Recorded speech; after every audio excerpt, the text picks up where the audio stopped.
Welcome to Section 420, Talkin Yankees, the podcast. If you're not subscribed yet, what are you waiting for? Subscribe right now, get great content throughout the week, get rants, news, notes, all great stuff. Again, exclusive for podcast subscribers, so subscribe right now. So we saw the unveiling of the Cleveland Guardians, formerly Cleveland Indians or the Cleveland baseball team, what do you want to tell them? But they're the Guardians, and that's the way it is. So kind of their debut at Yankee Stadium. And overall, you would say otherwise, it was a great weekend for the New York Yankees. Several reasons. I think I got a sweep. The offense started clicking clicked in finally, and you also got a dominant performance with Garrett Cole, which you've been waiting for the entire season. So, again, overall, you would say it was a good weekend for the Yankees, but unfortunately, of course, all the headlines was the ugliness of the game, too, where the fans from the right field bleachers ended up showering Mikado and Straw with beers and cans and stuff like that after again, the Yankee won the second game. And, of course, that got national headline attention. And, of course, it's fueled because outside of New York, people hate New York. So, these New York fans and crime's out of control. So, kind of gives those people ammunition to say that stuff. So, I'm going to break down all three games. The first game, kind of ho-hum, got a good start from Taillon. And I was also finding a little bit of breakout from Aaron Judge, who, at that point only had one home run. And you figure the contract getting into his head a little bit, wasn't hitting much, but does have a little breakout there. Hits 2 home runs. Again, 5 strong innings from Taillon. He just keeps it going there. Only gives up 1 run, and then a clean save from Aroldis Chapman. And Chapman seems like he's getting it going a little bit. A couple saves in Detroit, pitching well, and now had a good start, a clean save for that first game. And, 4-1, great. But really, it was the second game with all the drama. Of course, Nestor Cortez just, keeps on rolling. A little over 6 innings of this 2-run ball, and has a kind of an iconic play. So there was a ground ball to Rizzo. Rizzo kind of threw it to Cortez covering first. And, he was kind of lagging behind a little bit, so he actually dove head first with the glove, hit the bag just before the runner hit runner and got the runner out. It was kind of a dangerous play, especially for a pitcher. You kind of want to hold your breath a little bit, but no, he made it happen. The guys continue to do it. You see him on the mound, a lot of moxie, a little El Duque in him, a little Fernando Venezuela, a little funkiness in the delivery. And if the Yankees end up going anywhere this season, the 2022 season, that diving play by Nestor Cortez will probably be one of the signature moments. They'll look back at that. But the game itself, the Yankees were ahead 3-2. Unfortunately, Chad Green serves up the 2-run home run, something that kind of plagued them last season. So the Yankees are behind 4-3. And, of course, this is when all the fun started. So they bring on the closer, Emmanuel Clase, and he's one of the best closers in the league. I mean, he's got that nasty stuff, throws 100 regularly. His cutter alone is like 98, 99, really tough. So but Donaldson manages to get on. They pinch run for him for Tim LoCastro, and I got to say, LoCastro, coming back from that, torn knee injury from last season, he's been great. I mean, he had the diving play last week in Baltimore, comes on as a pinch runner, and again, I guess that's why they brought the guy in. I mean, he's got a lot of tools, steals base, so he's on second base, and this is probably, the at-bat game was Isaiah Kiner-Falefa, who's been coming on a little bit. You saw it a little bit in Detroit, just, hitting a little bit, stealing some bases, coming to life. Didn't get off to the greatest start of the season, but really it was this Cleveland series where he really broke out. Now he's like, he's almost hitting up to 300 now, and now he's down in the count 1-2. And for Class A, I mean, he's got IKF in his hand. I mean, he could throw one in the dirt, throw it high, get in the chase. Instead, he kind of throws a fastball kind of down the plate and kind of tails in a little bit. Very hittable. And it's like, why are you giving this guy such a hittable pitch on 1-2? And to kind of Falefa's credit, kind of pulled his hands in a little bit and still got around to pull the ball, hits a line drive to left field, goes over Kwan's head to left field ahead. He smashes into the wall hard. Of course, LoCastro scores easily. Game's tied 4-4. The place is going crazy.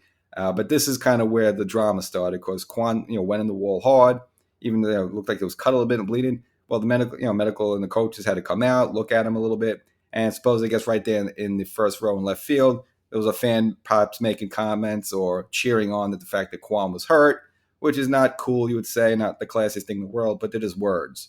And unfortunately, Miles Straw, the Guardians outfielder, almost called myself saying Indian outfielder, but they're the Guardians, Guardian outfielder, kind of leaped up on the wall, got into the fan's face a little bit, and that's just, you can't do that. So, yeah, it's bad that fans are throwing cans and beers at the wall, but he kind of lit the fuse by doing that. You're supposed to be a professional. Yeah, if people are saying bad things, just keep your back turned and just focus on the field. So, yes, bad for the fans to do that, but again, Straw has to take a little responsibility that for kind of getting the fans going. You don't engage a fan like that. It's just not good for you, not good for the fans. It's not good for anybody. But the game continues. So Gleyber Torres came up to pinch hit for Higgy. And same thing, Class A was ahead of him 1-2.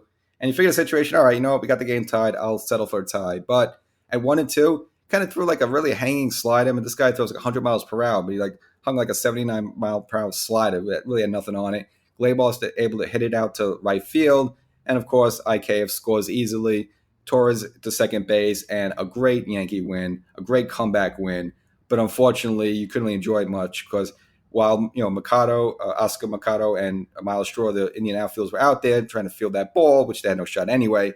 Fans from the right field bleachers, again, based on what happened before Miles lipped in the wall, started hurling some beers and cans at the two Indian outfielders.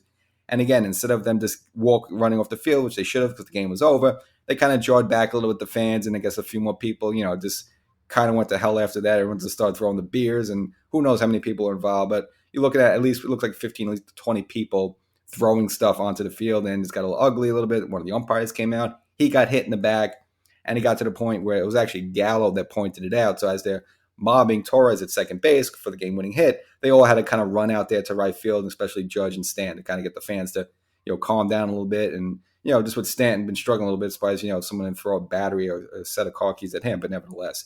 And then I guess whatever, the security came out and that stopped. But again, an ugly incident. Again, it made national news, and it kind of killed what was an excellent, probably the best Yankee win of the year, other than maybe the opening day walk-off. And after a couple of ugly losses, I'd say 3 ugly losses so far this season, again, a much-needed win. It was a great win, but again, you couldn't enjoy it just with the ugliness of the whole thing. And then, so they moved on to the next day. Now, the fans, were giving it to Miles Straw a little bit in Game 3, of course, but again, nothing got physical, no throwing stuff. And it was the game where, it's the start from Garrett Cole we wanted. 6 2/3 inning, 9 strikeouts, no runs. And again, it's a performance he needed. Pitch count was great the whole way. Looked very dominant. Just looked totally different body language from the previous couple of starts. And it's just something he needed because, again, it was kind of getting a little suspicious Aloysius there. It's like, why is this guy not good anymore? But puts in a dominating performance, and so hopefully he can start building off that, and people would stop talking about the whole spite attack thing and everything else, and then the Yankees, pretty much the offense clicked right away. Anthony Rizzo with a 2-run home run, his 5th home run of the season in the first inning, and the Yankees chipped away. Gallo had a double. DJ LeMahieu had a couple of RBIs, including a home run. And then even our old friend Tim LeCastro came out as a pinch hitter for Judge.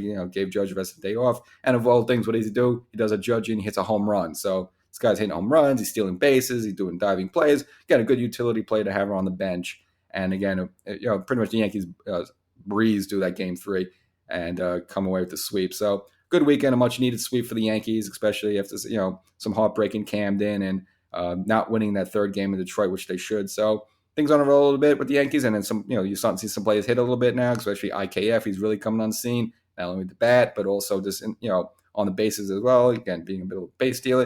You even seen a little base stealing from Aaron Hicks. He's getting a little aggressive there. So a lot of good stuff from this weekend to take away. But of course, the fans in right field, just that throwing the can stuff. You cannot do that. Cannot run on the field, and the whole thing's stupid. And we'll see what happens. Some of these people on camera, they have footage of them. I don't know if they're going to track them down, if they can find out who they are. They're going to ban them from the game. They're going to fine them. I don't know. But the whole thing was kind of ugly. So that move on. So next, the Baltimore Orioles come into town for 3.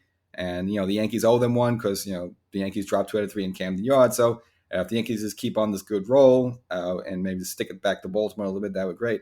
But overall, the Yankees, the pitching, the starting pitching has just been absolutely fabulous.